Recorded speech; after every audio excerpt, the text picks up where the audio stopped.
प्राण प्रतिष्ठा के साथ प्रतिमाएं प्राणवान हो उठती हैं। रामलला इस विश्वास पर खरे प्रतीत हो रहे हैं।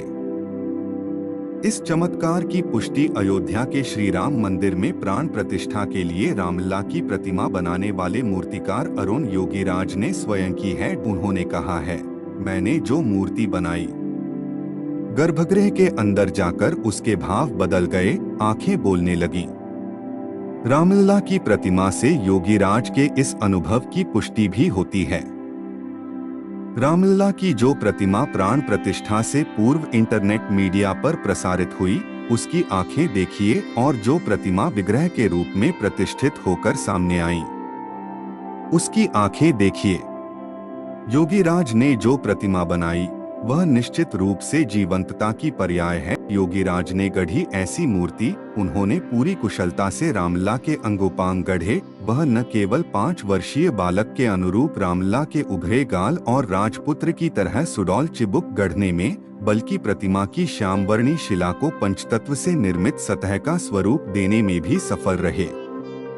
चेहरे की भंगिमा से लेकर संपूर्ण प्रतिमा की मुद्रा, बालों की लट से लेकर आभूषणों का सजीव अंकन और नख से शिख तक संयोजन संतुलन से युक्त प्रतिमा कलाकृत्रिमता की पूर्णता की परिचायक के रूप में प्रस्तुत हुई। तथापि यह प्रतिमा ही थी। प्राण प्रतिष्ठा के बाद रामलला की आंखें बोलती प्रतीत होने लगी। प्राण प्रतिष्ठा के बाद से अब विग्रह के रूप में इसे देखने वाले एक बार के लिए निःशब्द रह जा रहे हैं। योगीराज ने प्रतिमा की आंखें भी बहुत मन, बारीकी और कुशलता से गढ़ी थीं। बिल्कुल जीवंत और देखती प्रतीत होती थीं, किंतु प्राण प्रतिष्ठा के बाद रामलला की आंखें बोलती प्रतीत होने लगी हैं।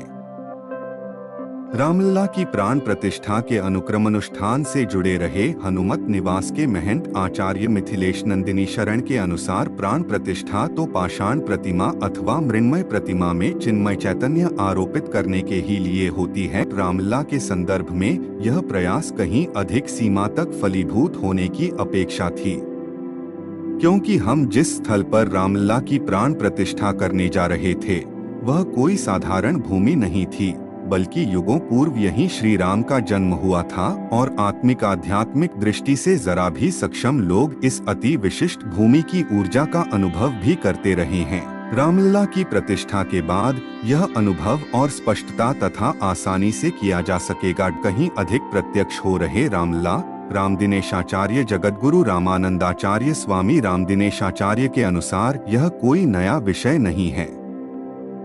राम जन्मभूमि के रामलला, हनुमानगढ़ी के हनुमान जी, कनक भवन के कनक विहारी विहारिणी और दोनों देवकाली में स्थापित देवी मां के विग्रह भी बोलते प्रतीत होते हैं। रामलला को 496 वर्ष बाद अपना वैभव वापस मिला है। यह उनका अनुग्रह है और हमें अपना घट सीधा कर उनके कृपामृत का पान करना चाहिए। पहले दिन राम मंदिर में हुई अद्भुत घटना।